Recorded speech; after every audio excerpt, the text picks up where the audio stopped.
A very good Monday morning. Welcome into 5 Clubs here on Golf Channel. You can also listen on the PGA TOUR Radio Network, Sirius XM, Channel 92. I am Gary Williams, and this program is proudly brought to you by every single day, Century Insurance, right by you, and they invest in great things in the game of golf. Their relationship with the First Tee and the United States Golf Association, of course, what they do with the first event on the PGA Tour schedule, and of course, our 3 North Carolina-based companies, Golf Pride. I've got something I'm going to share with you a little bit later on that you can put your hands on right now. It's special right around this time of the year as it relates to the Masters tournament. Of course, Peter Millar, everything that I wear is Peter Millar head to toe. Wherever you're going, they have you covered.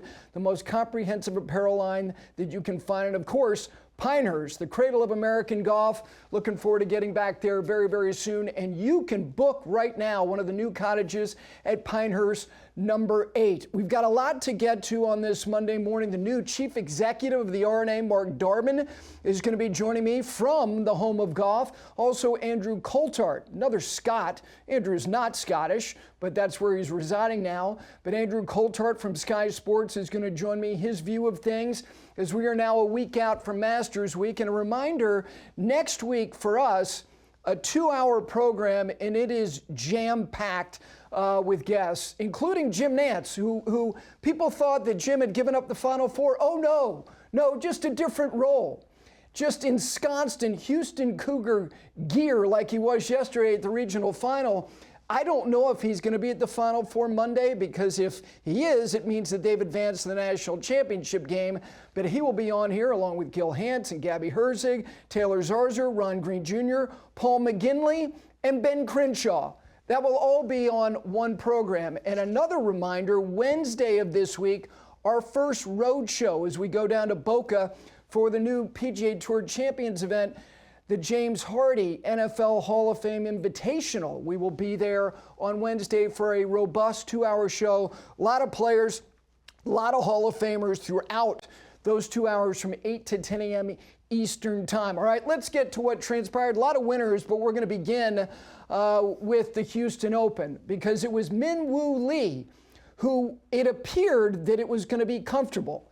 And then it got quite uncomfortable. He wins by a shot. He has to get up and down on the 18th hole to hold off a hard-charging Gary Woodland. So good to see him back in contention. Scotty Scheffler, back where he was last year. He lost to Steven Yeager in this event, finished second as well. Sami Valimaki, very good week for him. Wyndham Clark, 64-64 on the weekend. Taylor Pendrick also, along with Rory McIlroy. Rory needed a birdie 3 of his last 4 on Friday just to see the weekend, and he made it mildly interesting. Made bogey on the last. He finishes in a tie for 5th. Alejandro Tosti, who was quite testy. That line was used quite a bit yesterday on the broadcast.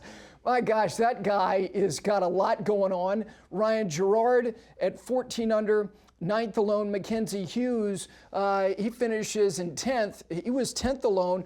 A lot of those guys, very important weeks. In particular, someone like Gary Woodland, who made a big jump, because we're going to focus a lot this year on the 100, because the 100 is about employment, 70 is about the FedEx Cup playoffs. To make a leap from 95 to 46, good for Gary. Got another observation on him before the show is over, but let's get to Min Woo Lee. At 26 years of age, there's no doubt that if you've watched over the last couple of years, he has a flair about him. He likes to call himself the chef. He has just given himself another moniker, Dr. Chapinski. If you have 2 nicknames, you damn well better be good, and you damn well better be interesting. He's all of those things. And one of the particular things that I love about Min Woo Lee is that he knows he possesses things that others don't. And when you do, you know what that makes you? Just by your very appearance, kind of a show-off.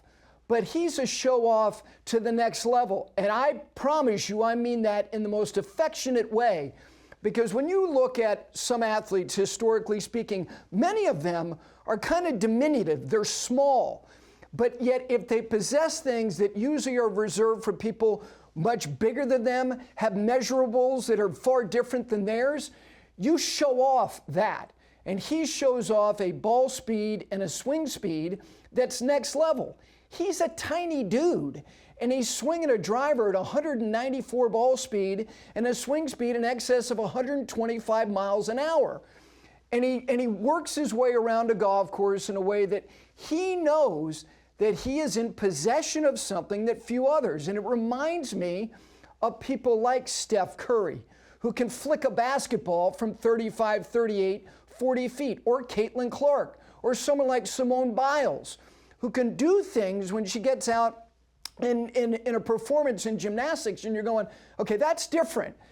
I'm not trying to say that he's going to be one of those in terms of generational accomplishment. What I'm saying is that when you see somebody who has that flair, has that hot dog component, it's interesting, it's entertaining. Allen Iverson was 165 soaking wet, and he's breaking down Michael Jordan and stepping back, and you know when he's going back down the court to play a modest amount of defense, he knows that he's in, again, possession of something that others don't have. And let me end by two guys who throw the football, and they throw it differently, and they throw it with pizzazz. Aaron Rodgers knows that he can throw a football unlike anybody else. Patrick Mahomes is the same thing. They're show-offs. Min-Woo Lee is that. And if Min-Woo Lee can kind of harness some of the other things that you need to be able to possess, like being a more reliable iron player, because currently he's not good enough. And when I say he's not good enough, I mean to consistently be among the very best players in the world. You cannot have a strokes gained approach statistic that's outside the top 100, and he actually improved his this week. He went from like 144 to 115. He had a pretty good week. And that golf course, we talk about places that you go, well, that place was built for him. Min-Woo Lee added the Houston Open late, and it was on the heels of him having a very distressing, disappointing, deflating weekend at the Players, where he went into the weekend set up to possibly win, not only for the first time on the PGA Tour, but to win a monster event, and he went in the wrong direction. And certainly Steve Martin and John Candy know what that, how do they know we're going in the wrong direction?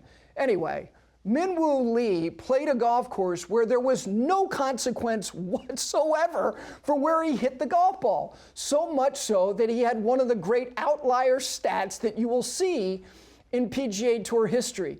He had more birdies for the week than he had fairways hit. Let me repeat, he made more birdies than fairways hit. So when you can hit a driver with a ball speed in excess of 190 miles an hour and suffer virtually zero consequences for wherever that result might be, which was outside of the fairway more times than not, then you're going to be closer to the hole than anybody else. Your iron player is not going to be under as much distress or stress as other players, and you can do what he did. But here is the other aspect of what's impressive about how he did it. When you haven't crossed the line for the first time and you enter the final round with a big lead, people can say, well, my gosh, what a luxury. It is quantitatively. It is not psychologically, because anybody who's in possession of something, whether it's a title from a previous year or a lead, there's something defensive about the way you go about it. You don't play necessarily with the total liberty or freewheeling aggression that you would to what you did to gain that particular lead. And then he lost it. I think that Min-Woo Lee will benefit immeasurably from being put really under the screws in the last couple of holes. When he rinsed his tee shot on 16, he had to hit the same shot again because he didn't cross any land. And he had a very good third shot. And the fact is, he walked to the 17th tee knowing that the number one player in the world might post a number that he was going to have to match. Now, he didn't have to do that. He just needed 4 to win, and he got up and down to do that. So he played in an environment where he was in protection of something, where you don't want to feel like you're trying to protect something, because it's not that. You don't really own it. It's just a number. But he got it done.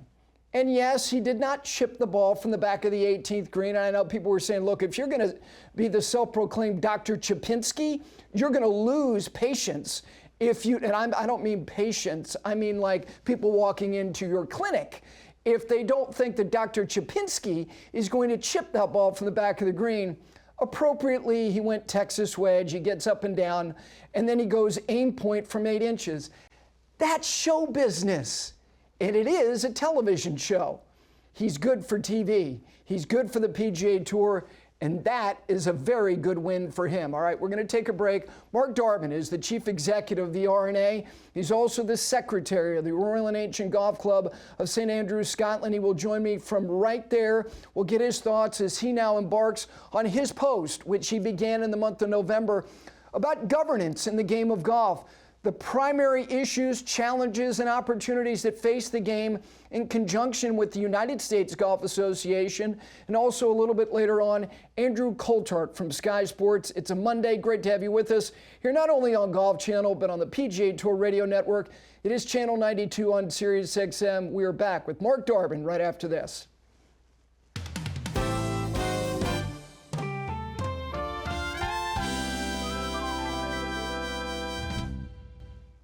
Welcome back in. It is 5 Clubs on Golf Channel, also on Sirius XM on the PGA Tour Radio Network.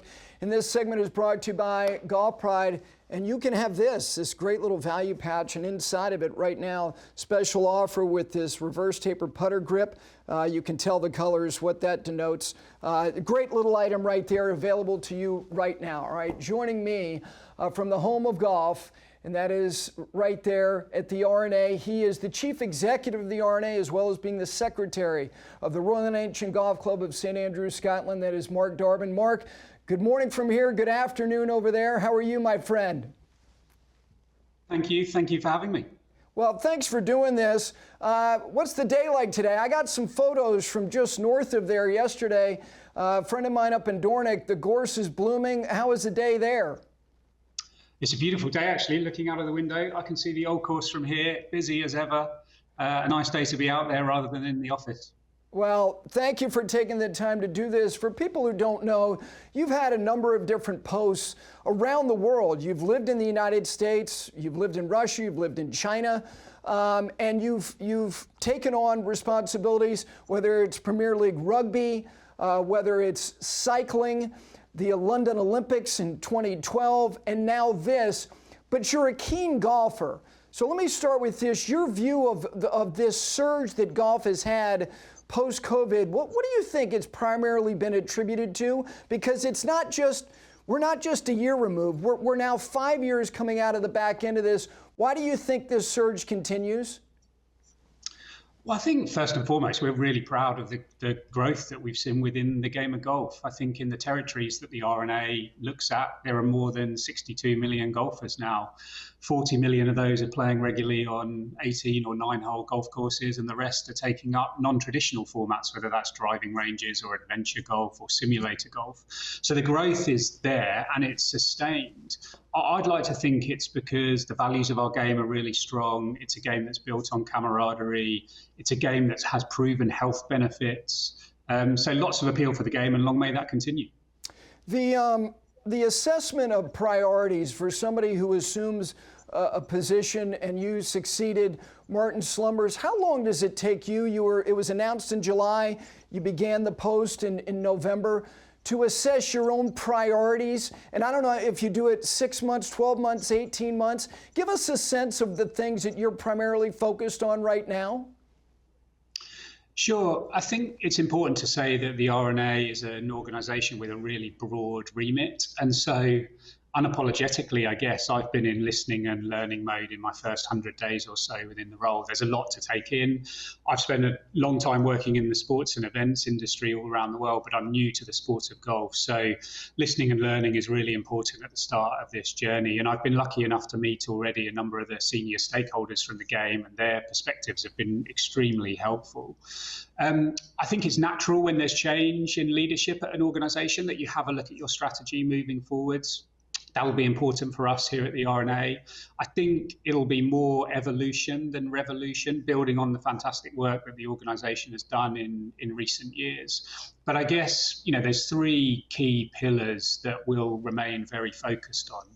The first that I like to talk about is inspiration within the game. We stage fantastic championships, obviously the Open and the AIG Women's Open at the top of that tree, but also the elite amateur events that we stage all around the world. Not only do those events inspire golfers to take up the game and move through the pathway, but they're also really important for us commercially because we use the income that we generate from those championships to reinvest back into the rest of the game. And that takes us to the next two pillars. The second one is all about participation. Quite simply, how do we build on the growth that we're seeing and get more people playing more golf in more territories all around the world? We've got some particular areas of focus there: women in golf, getting more young people into the game, ensuring that golfers are representative of society more broadly. So participation will remain a key theme for us. And then clearly our governance pillar. We want to continue to oversee, particularly in partnership with the USGA, the rules of golf. And we want to do so in a way that upholds the history and traditions of this brilliant sport, but that doesn't hold it back at the same time, so that we move with the times and we continue to attract people to this sport. You use the word governance, and it's not an easy thing to do. You have to be earnest about your positions, but to the point you just made earlier about listening, which is fundamental, I think, to governance and finding consensus. And we're trying to find consensus, and I sit here as somebody covering the game as it relates to what we have on the horizon, and that is the golf ball, 2028 at the elite level, 2030 at the recreational level. Where are we with that? Because there's been misgivings from some of the equipment manufacturers, some of the leading organizations, the PGA of America, his voice, some displeasure. I think that's a fair word. Where do we stand right now? Well, I think it's important to say that we're, now in the 7th or 8th year of what's been a really long process here about the golf ball and distance, a really collaborative process from start to finish. I'm obviously new to that, but have spent some time getting up to speed in my early days in this office. In partnership with the USGA, we're really focused on implementing the changes that have been announced. And I think as a governing body, it's our job to stand in the future and do what's right for this sport over the long term. And having analysed all of the data that we collected through this extensive process, we decided that doing nothing was not appropriate for our sport right now. The data is unequivocal. Hitting distances have increased. We believe they will continue to increase. I think we've seen something like 40 yards over the last 40 years. And for a number of reasons, we therefore felt it was important to act. Firstly, golf has always been a game that has rewarded a multitude of skills, not just a single attribute. We think maintaining that's important for the future. We think these increased distances are putting under pressure a number of golf courses all around the world, including a number of the most historic courses that have underpinned the history of our sport. And so we felt it was appropriate to act, not least because if you're hitting the ball further and courses and plots of land, you have to get bigger.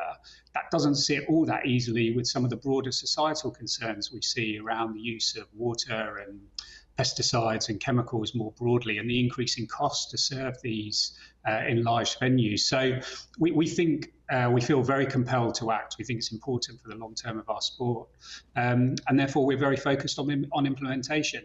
As you've said, being collaborative through that process is essential. So we've had some really open and transparent discussions recently with some of the other stakeholders in the game.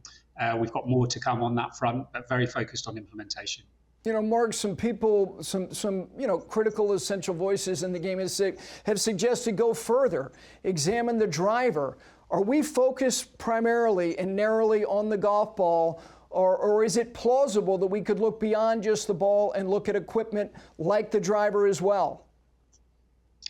Well, as I say, the trend and the data is unequivocal, and we think it's important for our game over the long term, and those words are really important, over the long term. Not every stakeholder looks at the game in the same way we do as a governing body, taking that long-term perspective. We think addressing distance is important. We're very focused on the golf ball right now. I think it's important to say never in terms of other measures that we may take in the future, but the golf ball implementation and taking key stakeholders with us on that journey is the big focus right now.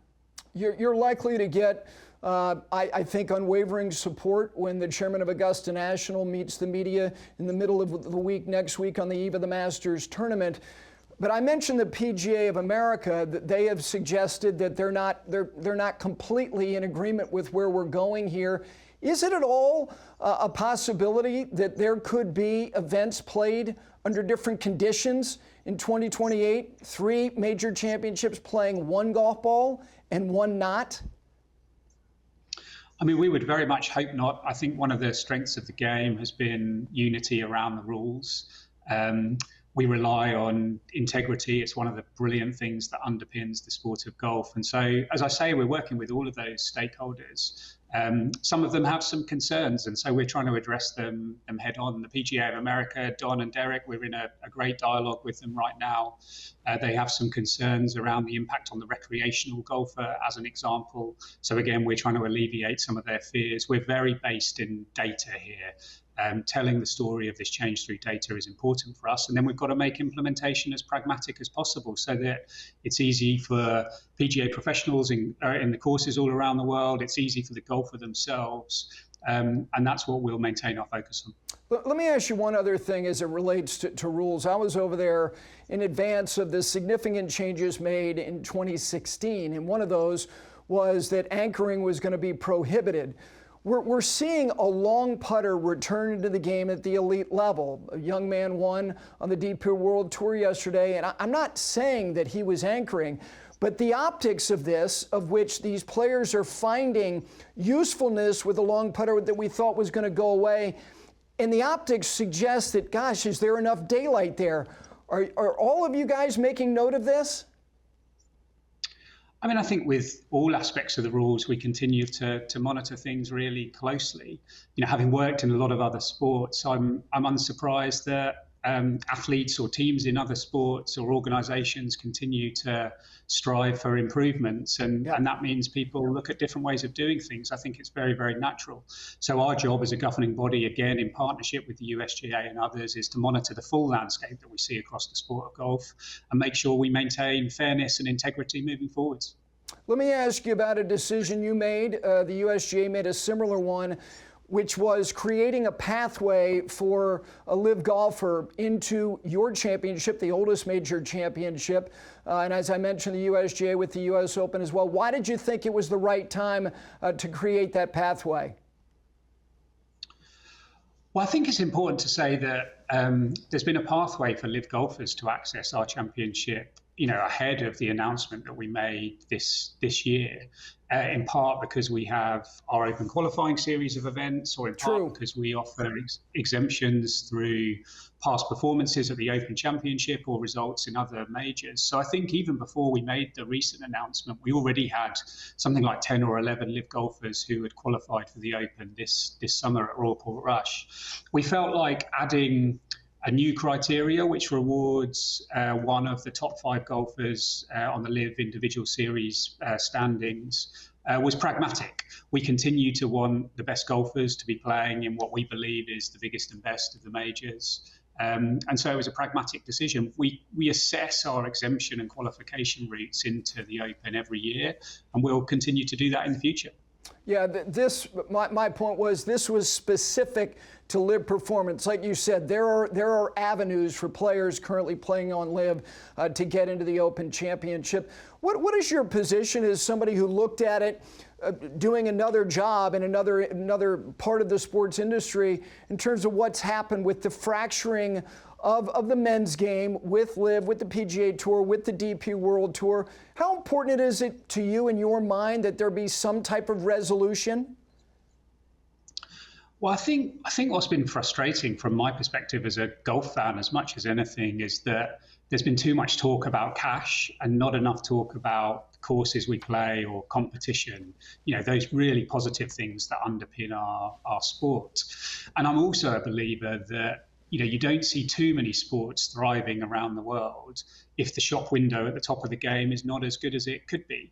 And I think it's undeniable that our shop window has not been as good as it could be over recent years. So whilst we're not at the negotiating table, you know, in some of the discussions that are going on, we'll continue to advocate for really positive change in that space. And we'll look forward to playing our part as we move forward. Two last things. because LIV obviously affected by the absence of garnering world ranking points with their competitions. Trevor Immelman is getting ready to assume that post.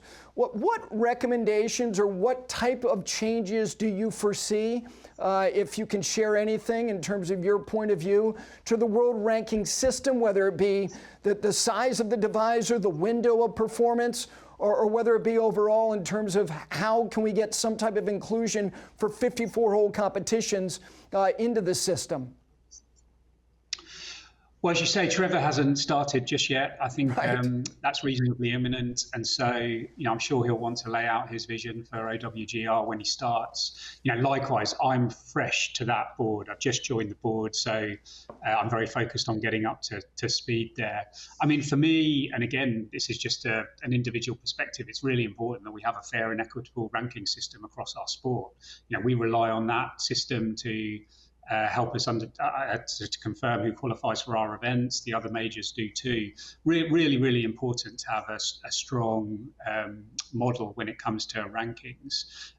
My understanding as it stands is that there's no current application in play from LIV to join OWGR, but I think there's very much an open door should they wish to have that conversation, and if they apply, then we'll look at it really rigorously. Last thing, Muirfield. Last time they hosted the Open Championship was 2013, and I'm not asking you to tip your hand here. Is it reasonable to think that they are going to be hosting again sooner than later? We're extremely fortunate to have this amazing pool of venues that we use to stage the Open Championship. And Muirfield is one of the great venues that sits as part of that pool. We'd love to return to Muirfield in the not too distant future for sure. And so we're in some discussions with them around a couple of challenges that we face at the venue. We need to do some work on the practice ground as an example. There's some infrastructure opportunities that we need to work on around the course itself. So a bit to do there, but we'd love to be back there in the not too distant future. It's clearly a wonderful golf course and a really important part of our pool of venues moving forward. Mark, thank you for taking the time. I know there's a lot of people in this part of the world envious of what you're looking out on. I expect you'll be here next week for the Masters tournament. If so, I hope to be able to say hello. Thank you for indulging me and taking the time today.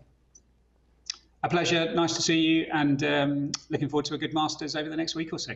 All right, there is Mark Darbon, Chief Executive of the R&A, also the Secretary of the Royal and Ancient Golf Club at St Andrews, Scotland. We take a break. A good Scot, Andrew Coltart, is going to join me next from Sky Sports. This is 5 Clubs on Golf Channel and on the PGA Tour Radio Network. We're back right after this.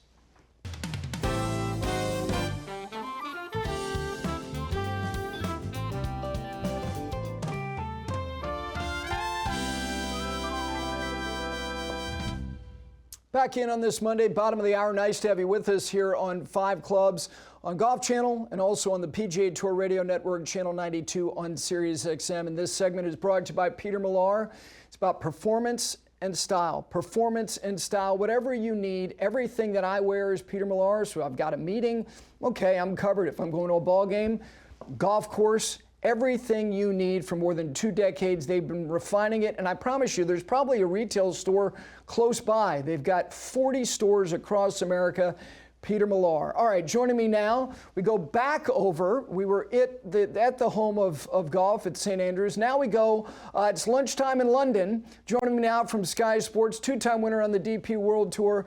Love his commentary. That's Andrew Coltart. Andrew, thank you for joining me. How are you, my friend?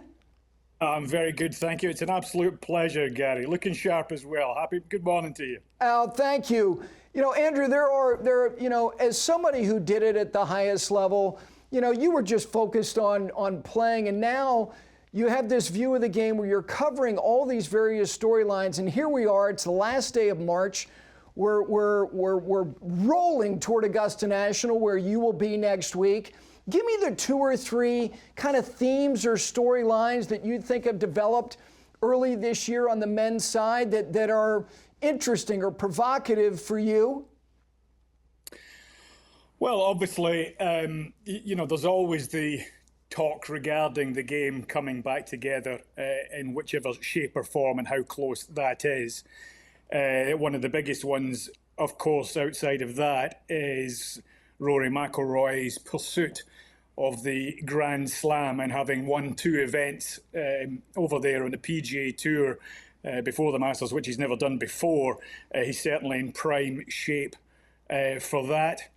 Let me see, what else could there be out there at the minute? I think some of the sort of exciting young talent over the last couple of years that has really come to the fore over there in the PGA Tour, and maybe replaced is not the right word to use at the minute, but certainly filled the boots of some of the players that have departed for other scenes. You know, let's dig in on Rory a little bit.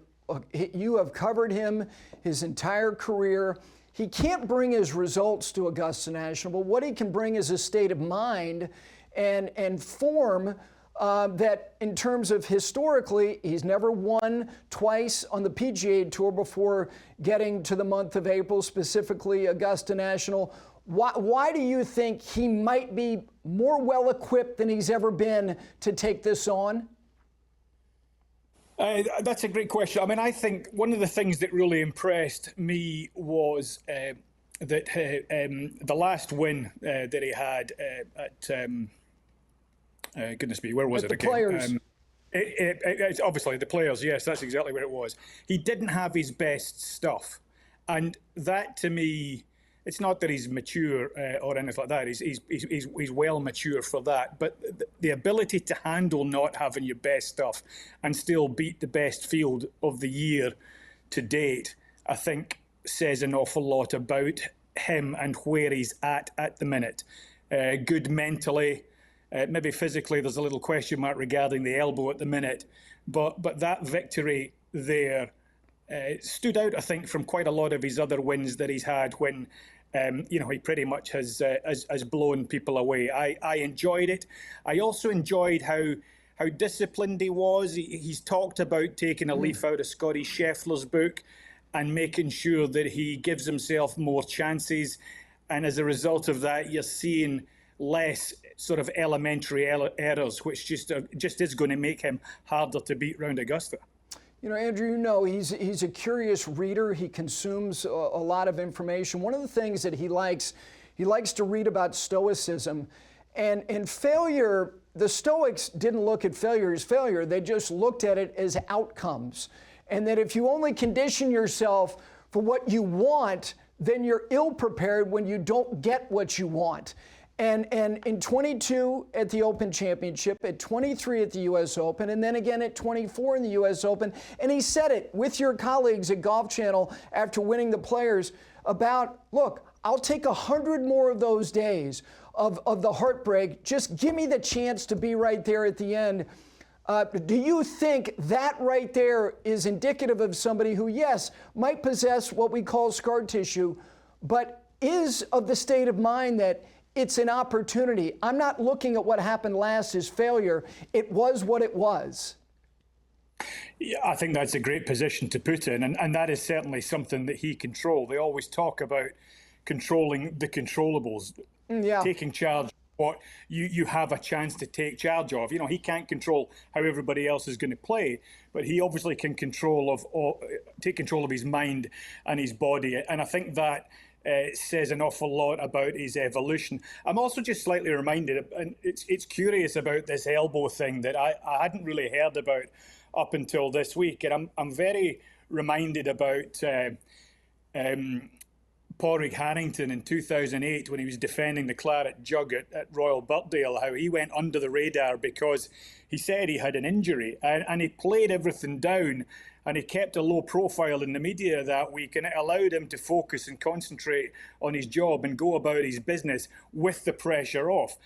And I'm not for a second saying that this elbow issue is made up, but I'm just saying I think whatever the situation is there, that could also stand him in good stead.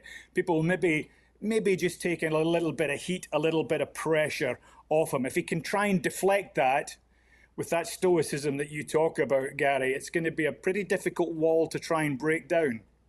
As you would imagine, when he had that disclosure with Kira Dixon after his final round, that was a jolt for people. Like, what? He said, I may go for a little bit of treatment.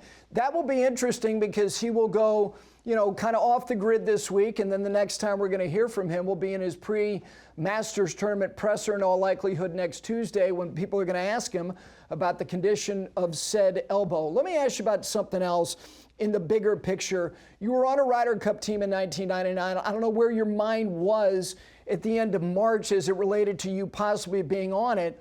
But I want to ask you about Luke Donald. There's been great success, winners, performance. The Europeans have gotten off to a fantastic start. Realistically, how many guys do you think he has on his grid that he's evaluating right now? Yeah, that's a great question. He's probably, I talk a lot, obviously, to Paul McGinley, who spends a lot of time over there. He's very much in the inner circle there. There's probably about 20 guys really they're looking, scrutinising very, very hard. There may be as many as sort of 25 that are sort of on the periphery, or another 5 that are maybe sort of on the periphery to that. And if they all of a sudden have a good run from here on in, then they can potentially barge their way onto the team. But I think minds are still very, very open.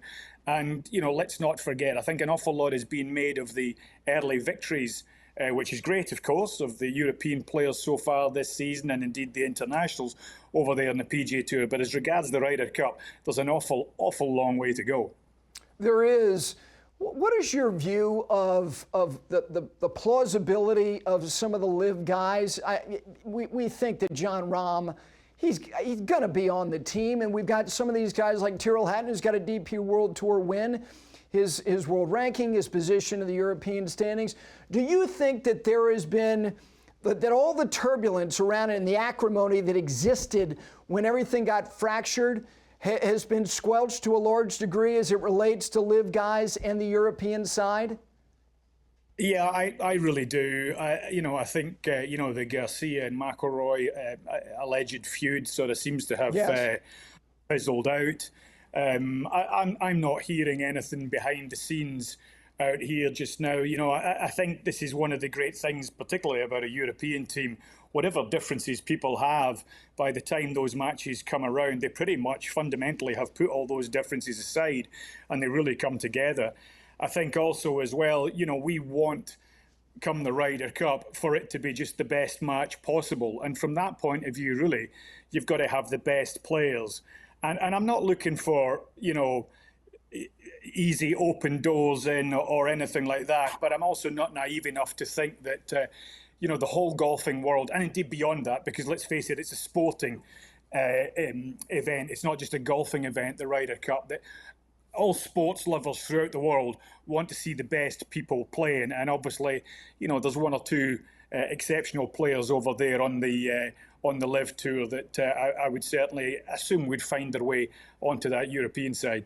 We focus so much on LIV and the PGA Tour. The DP World Tour, they're a very critical piece to all of this. How do you assess kind of the way that they are positioned when things resolve, however they get resolved?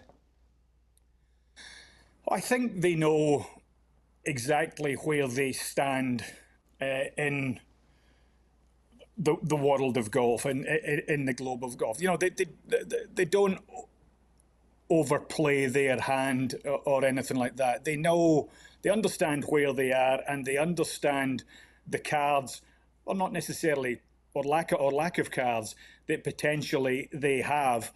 And what they do and what they've tried to do, and particularly what they've tried to do as well with the Strategic Alliance, which has been, in my opinion, a phenomenal success, has been this sort of light welding together of both the tours that have given some people enormous chances over there on the PGA Tour, and likewise given some PGA Tour players an opportunity whose careers have maybe sort of just tailed off or didn't have a great previous season to come back and play through the DP World Tour. And I think that bond has been pretty impressive.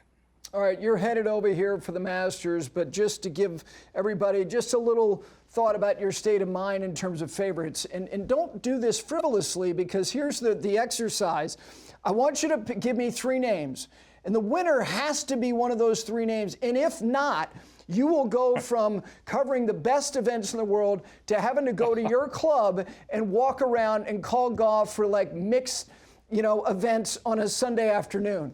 The gravity of this, Andrew, is very significant. Is this huge? Is this this big?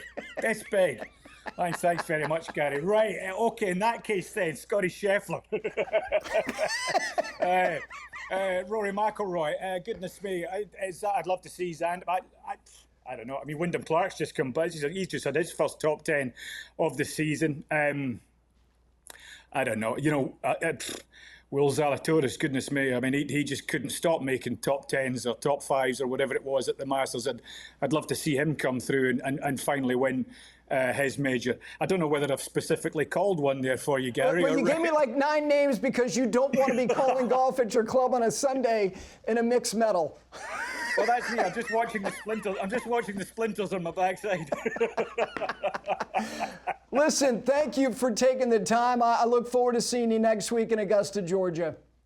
Absolute pleasure. It'd be good to see you. All the best. Safe travels. All right, there is Andrew Coltart, Sky Sports, 2-time winner on the DP World Tour and a member of that 99 European Ryder Cup team. We come back, my observation, final thoughts on a Monday edition right here at 5 Clubs right after this.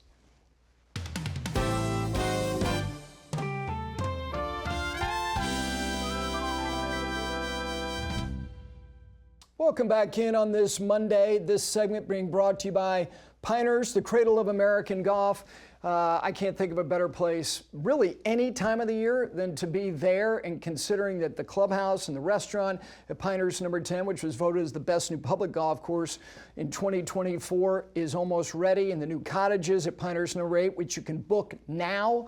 It's a glorious time to be at the cradle of American golf. All right, a couple minutes left. Some observations from me from over the weekend. Let me start with, first of all, a gift that I got.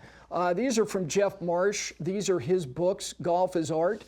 Jeff is one of the premier photographers in golf, and his passion for what he does, his journey, he writes a lot in these. Get your hands on these. These are collective magazines that are more than just magazines. These are keepsakes. Thank you, Jeff, for sending me these beautiful books with not only great illustration, great photography, but also your own thoughts and words about your journey covering all different types of competitions. Let me talk a little bit about some things that I saw on the golf course. Keith Mitchell. Keith has got a great relationship with Sid Mashburn, who's one of the premier haberdashers. And Keith takes his attire, obviously, he's Cashmere Keith personally, but when the cashmere when he sheds the cashmere and he's wearing this 5-pocket placard shirt that he's only buttoning 2 buttons, go further. Just go 1. Just go, remember the guy in Scarface who literally, he was wearing like a full-length Kiana shirt, and I think he had like 1 button, like right around his navel, that might have been buttoned. And then he was ensconced with a lot of gold chains. I'm begging you to add that piece. The gold chain, it doesn't necessarily mesh with the Sid Mashburn look, but Keith is as good as it gets. Also, Eugenio Shikara, who won. This was somebody who played on LIV, then he left LIV and had some not so great things to say about LIV. He won on the DP World Tour in a co-sanctioned event on the Asian Tour.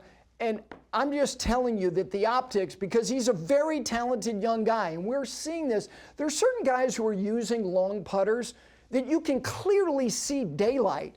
Will Zalatoris, Lucas Glover, there's no doubt. They're not getting even close to blousing the butt end of that putter into their sternum. Well, with Eugenio Shikara, the putter is not long to where it's like up near his sternum. It's a little bit lower. It's kind of halfway between his navel and right here. And I'm just telling you, watching that, it's dubious looking. And that's why I asked that question to Mark Darbon about it may be anecdotal, but the optics, when they prohibited anchoring. Everyone thought, well, you know, these guys will figure out a way, whether it's Keegan Bradley or Webb Simpson, they'll start bracing it. And yes, there's been some bracing of the putter into the forearm, the shaft and the grip into the forearm, but we're seeing this long putter be effective. And some guys clearly show you that there's no doubt that they're not getting anywhere near that. And then there are others that you go, okay, gosh, that looks really close to anchoring. This is going to come to a head. In the eyes of many, it should have already come to a head. And I'm not trying to squash, his win. I'm just telling you that it's looking a little bit dubious, to say the least. All right, let me get to something that was sent to me yesterday. And these are photographs from a place that I went to last fall. It didn't look like that. That is Royal Dornoch. And in the minds and eyes of many people, that may be the best golf experience in the world. That is in the Highlands of Scotland. That was yesterday. The gorse is in bloom. And when you go over there and you experience that place that way, it radiating, and the land is literally talking to you, it's a glorious time of the year to be, whether it be in the Highlands or places like Royal County Down in Northern Ireland, these golf courses that have that gorse bush that has that golden glow. All right, tomorrow, Steve Burkowski from the Augusta National Women's Amateur, Ward Clayton, great author on a book that he has written about the history of caddies at Augusta National. And who doesn't want steak for breakfast? Johnson Wagner, Brendan DeYoung will be joining me in studio, Wagyu Filet, for a Tuesday edition of 5 Clubs. Everybody have a great Monday. We'll see you tomorrow.